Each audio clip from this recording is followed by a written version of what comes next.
and silent experiences while in the woods. High on. Story 1. Yes, multiple times. So, not in the woods or countryside, unfortunately. I usually call it a siren. It's a feeling where I can sense that I'm not in the same territory. Like you're in some kind of afterlife or in a world of spirits. 4 times it happened when I was a junior/middle school. There was one time when I was studying for the test and our PE teacher was in charge of my class. He told us that he'll check the other classes to see if they were behaving shortly after he was gone. My classroom is near the end of the hallway and there was a staircase leading towards the upper floor and the ground floor. And one thing about my PE teacher, he was the type of person who was strict and held his chest up high. You could always hear his loud footsteps echoing in the hallways. His voice was very loud, as if he's holding a microphone in his hand. And when he finally came back, the siren came. It was odd. You usually hear his stomping before he enters, yet when I saw him, this was not my teacher. His expression wasn't usually there. He looks nervous, the kind of look that I've never seen once. His posture was poor, as if he was hiding away from us. I thought he would enter our classroom, but he didn't. He squared away as if he was disturbing us from our studies. Not once have I heard my teacher's footsteps on the floor. A minute or so later, the siren faded away and our real teacher came back, as if nothing had happened. Odd, but I shrugged it off, thinking it was some kind of prank, and a sudden feeling of dread washed over me. My stomach turned as if it was swallowed by a pit, and I looked up and saw a black shadow passing through to my teacher's body. It was walking towards me. I couldn't move. I couldn't move my body. I felt like I was tied around my chair. I can barely breathe through the thick air. I felt the hard gaze of the shadow glaring down on me, and it stood behind my back. I can't move at all. I could only wait, even though everything around me was silent. What I heard was the painful ringing in my ears. The thing behind me gave a feeling of hopelessness and regret, and I felt the world around move so slowly that it felt like torture. No one in my class noticed anything, not even my teacher, except for me. The constant ringing nearly made me yell in pain, and it was over. The noise was gone, and the movement around me returned to normal, and the feeling of dread vanished in an instant. The malicious shadows who held a gaze of hatred towards me were gone. What just happened? It's interesting that you described the feeling as a siren, and sensing that you're in a different territory or world. It's not uncommon for people to have these kinds of experiences that seem to defy explanation. There are many people who have had similar encounters, and it can be helpful to talk to others who have gone through similar things. It's also a good idea to seek out professional help if you're feeling overwhelmed or distressed by what happened. Story 2. This happened about 20 years ago when I was 13. I was walking through the forest that runs behind my childhood home. It was around mid-morning, late autumn in Virginia, so it's chilly but not unbearably cold yet. I decided to go exploring towards a part of the forest I had never ventured in before. Being young, fascinated by nature, and also knowing the area gave me a fair degree of confidence about going it alone. Anyways, I've walked for probably close to an hour or so, through a predominantly pine forest, but with a few deciduous maples and the like. When I came to a clearing, it was surreal. One moment I'm in pretty thick undergrowth with trees all around and a cloudless sky as far as I could tell anyways. And the next moment, I break through into a low-lying fog-covered clearing. That in of itself was slightly unsettling, but I chopped it up to the newness of the area. But near the opposite side of this clearing was a massive, twisted oak tree. Think horror movie quality. Branches, gnarled, trunk curved, then a menacing lean.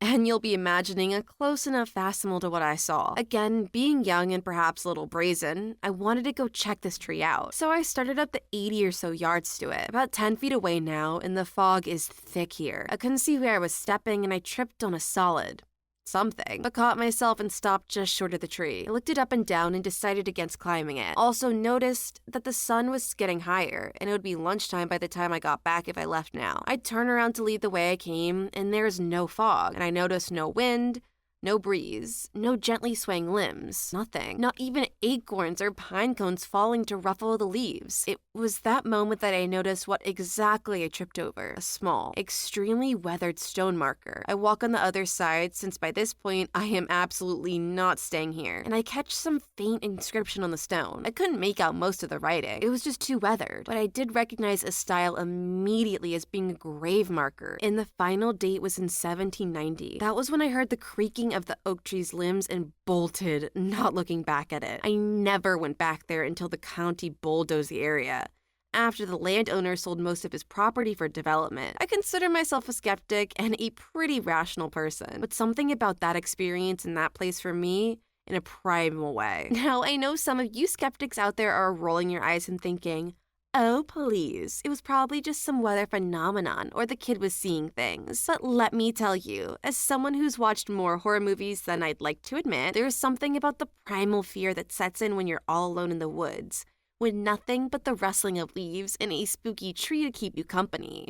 Story 3. I spent a lot of time in the woods. Growing up, I spent a lot of time in my grandparents' farm, which had about 40 acres of land. Roughly 26 acres was forest. I used to act and use my imagination when I was younger. I was a frontiersman with my pump-action BB gun and my World War II medic satchel with Pop-Tarts and juice packs. That was when I was younger. I'm 24 now. Grandparents downgraded last year and sold me the land on the condition that they get to keep the house and the first 4 acres. So I got 36 acres for very well below market value. I use that land for camping and farming and hunting. Now, one thing that has always been true is that the woods are never silent. No matter what time of day or night, the woods always make sound. I think it was about 3 months after I dated the land that I decided to go a 2-night snow camp out. It was a light dusting, probably about half a foot stuck to the ground, just enough to make building a fire a non-issue. So there I was, about 4 a.m., restocking the flame under the moon,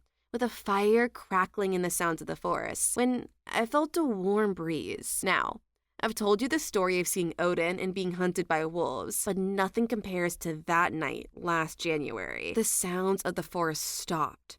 The crackling seemed to be almost muted, and I felt this warm chill run down my spine. I had 2 guns with me, since every damn time I go into the woods, I seem to get a visit from the coy wolves that run rampant in my area. I picked up my shotgun and began scanning the surrounding area when I saw a wisp of movement of something go out of eyesight. I planted myself, embraced my gun, and kept my eye on the path it seemed to track. I never saw the movement come out the other side of the group of trees and underbrush that blocked the full view. I kept my gun close and unlatched my sidearm till the sun rose. I went out of the spot I saw movement, and there wasn't a single footprint around it, but the moment I touched the tree behind my world seemed to go dull, and I sank to my knees. Yeah, I didn't go camping for about 6 months after that and have avoided that patch of woods since. I'm used to paranormal shit around me all the time, but that camping trip was way beyond what I'm used to. Okay, now normally I'd be the first to call BS on a story like this. I mean, come on, who hasn't heard a twig snap or rustle in the bushes while camping? But this guy, he's got some serious guts. Not only does he have 2 guns with him, which, side note, seems a little excessive for a camping trip, but he's ready to face whatever spooky entity is lurking in the trees. I think if I ever go camping, I'll ask to go with him.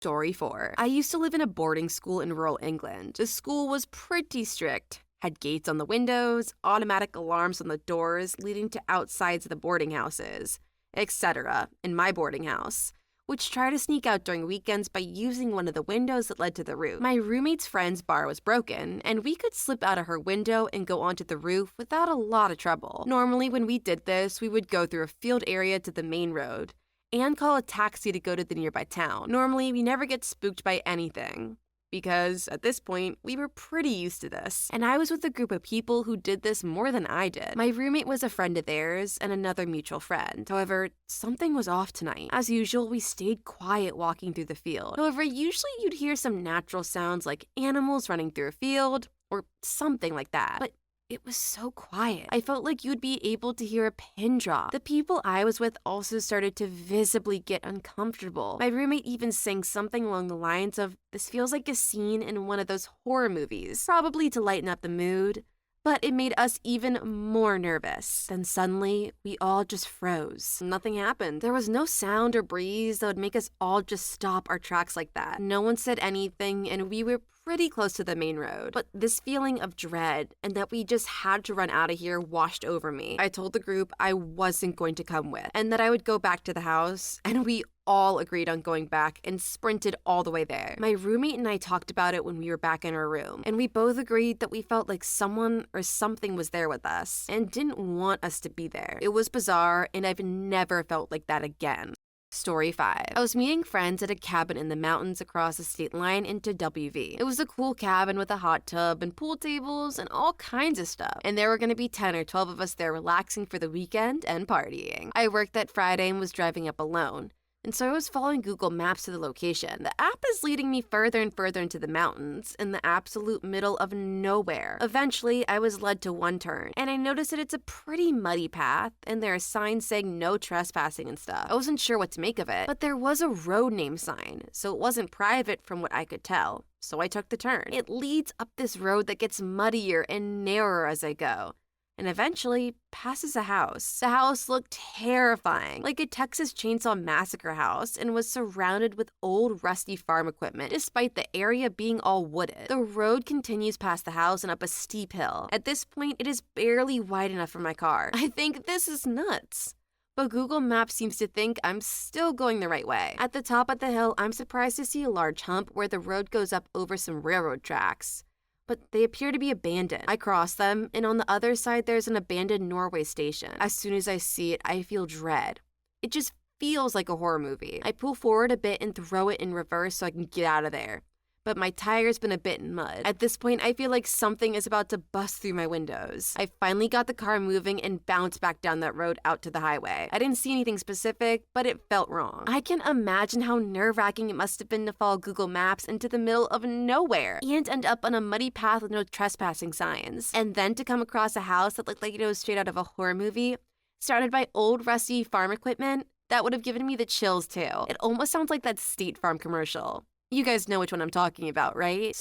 Story 6. A few years ago, my senior year of college, I was living with one of my best friends and his long-term girlfriend at the time. Runners, people with dogs, and people on bikes would regularly get our bikes out and go riding back there towards the less populated end. This end was less populated because it had a lot more hills and was generally a little more overgrown. Did it become overgrown and that's why people stopped going? Or did people stop going and it became overgrown? Who knows? Anyway, my buddy was busy one day, so his girlfriend and I went riding. It was a pretty mid-70s day with a nice breeze and just enough clouds out. We rode towards the more populated end, then turned around and made our way to the less populated end. As we rode, we noticed fewer people were on the trail than normal, and as we reached the hiller and more heavily wooded section, that is when it happened. There was one particular section where both sides of the path had huge trees, each side forming a tunnel of sorts, making the area a bit darker than the rest of the trail. As we rode through, we hit this pocket of cold, stale, motionless air. It's like that small section of the trail that had been put on pause, and it really unsettled me. After we passed through the other side, I asked if she'd felt it too, and she said yes. We rode to the far end of the trail and decided to head up to the road to make our way back, rather than go back through that dead section. We never really figured it out. We thought maybe the trees had been blocking the breeze, but we had definitely felt a breeze there before on previous rides. We didn't even feel the wind on our faces riding from our bikes. All around a strange experience, and we never experienced it again. Story 7. Around a month ago, my wife and I were outside working on a project in a rural area 1/4 mile down a dead-end road on a 30-acre property that we had previously commented on was a pretty quiet place. You could hear the occasional truck 1/4 mile away on the local 2-lane road, or a dog barking at the neighboring property about 100 yards away, or the rear vehicle on the adjacent road, or a single prop plane in the distance. But other than that, just some birdsong or insects. It was a very nice place to get away from it all. One hot day, we were doing some easy prep work for the job and stopped for some water. It was as we were standing there that it seemed the whole world around us was absolutely dead quiet. And I mean totally silent and totally without motion. There wasn't a single noise or motion of any kind. No vehicles or dogs. No distant planes from the local airport or jets on high. There wasn't a breeze moving the trees, and the birds and insects all just stopped. The world seemed absolutely empty of sound and activity. It was so still that we held our breath and stared at each other in amazement, unwilling to break the spell. It probably lasted less than a minute, but in that time, we commented later that we felt like we were the only living beings in the area, like the world had blown a cosmic breaker that had yet to be reset. Sound returned slowly. First, the insects started whispering, then the birds chirped tentatively. Then we heard a vehicle, and the spell was broken, and the breaker reset. We're both over 60, and neither of us ever experienced anything like that ever in our entire lives. Sometimes it's these unexpected moments of stillness and quiet that can be the most peaceful reminders and powerful of the beauty and wonder of the world around us. Even if it was a little unsettling at the time, I hope that you were able to find some peace and appreciation for the moment. It seems like out of most of these stories, at least yours was a little calming and not as scary. Story 8. Walking to my rifle hunting shack, pre-built, dedicated blind in the early morning on opening day, mid-November. It's about a mile's worth of walking through pine barrens and meadows. Usually very nice, and since it's just Michigan, and I grew up on the property, I always feel secure, even in the dark. However, something suddenly made my spine tingle. Blood rushed to my ears. My hands became clammy. I had a small flashlight and scanned around. Dead silence. I continued walking. The dread overcame me as my shot came into view, and I sprinted the rest of the way. Unlocked it, got inside, latched the door closed, and sat in my chair. About a minute later, I heard leaves rustling and footsteps outside. The footsteps started circling my blind. That is when I heard the distinct purring of a large cat. I thought I was imagining things, or maybe it was a bobcat. I knew that the day before my grandma said she saw a huge bobcat near her house, but it had a long tail and a very weird face. The day after, we found images of 2 cougars on our trail camps. This was during a time when cougars around the state were being investigated by the DNR. My theory is that they reintroduced them here to control the CWD outbreak, which is even worse now. But we never saw any signs of them on our property again. Ever since, I have lost all sense of trust for those woods at night, and it frustrates me to no end. I used to love going out in the summer, setting up a tent and hammock, and reading a good book next to the fire. Now I feel paranoid and vulnerable, and eventually retreat to my truck to sleep. Story 9. 3 years ago, I snuck out of my dad's house to smoke loudly with some friends. Everything was cool, got ridiculously high, and I probably almost died coming back home. We as people have bad habits of putting on headphones. So on my way back, I decided to take the shorter, straight road back home. This road had only one street lamp in the middle, and abandoned, burned, and broken houses on the left side. The right side during the day shows a creek with woods spanning for miles. Coming back home, happy and high, I was turning on my headphones to start freestyle rapping. Just before I put on the headphones, I hear subtle sounds of rustling leaves that seem too close. I take a glance back, unable to see anything in the dark, and the noise has stopped. I heard a single beep from my headphones turn on, and then dead silence again. I put the headphones on my head to make it seem like it was on my ears. Silence. I walked with a little pep in my step and fear growing in my chest. I heard the leaves rustle to the same beat of my steps, and someone is in those woods, and they're eyeing me up, playing the music at full volume, and then the footsteps begin sprinting, with a very delicious sign of closing in. I did not look back. Holy shit, holy shit, holy shit. I was too afraid and panicked to stop running until I got back to my dad's house. This is one of my many stories, but this one is my favorite because it really shot up on the fear factor. It's interesting how our minds can play tricks on us in moments of fear and panic, and it's amazing how our senses can become so heightened and we become hyper aware of every little sound and movement around us. I am so glad to hear that you made it back to your dad's house safely, even though it must have been a pretty terrifying experience. It's always good to be cautious and aware of your surroundings, especially when you're out alone at night. I wondered though, do you think maybe you just heard those things because you were high and greening out? Or do you think they were still actually there? Story 10. I went on a walk in my neighborhood. I was pretty high, but nothing close to the highest I've been. In the middle of my neighborhood is an elementary school with a playground that I like to walk around in at night. I was approaching the back corner of the school, and suddenly everything in my body was screaming to turn and run. I didn't want to see what was around the corner. It felt irrational, but I decided to trust my gut. I was full of adrenaline immediately and sprinted all the way home, a distance I wouldn't have been able to lightly run 10 minutes earlier. A few days later, the next night, my girlfriend and I are walking back to the school, and she suddenly stops the exact same place I did and says, "We need to leave right now. Something feels off." We turned around and left again. I don't know what was giving both of us the signal. As far as I know, nothing happened those nights.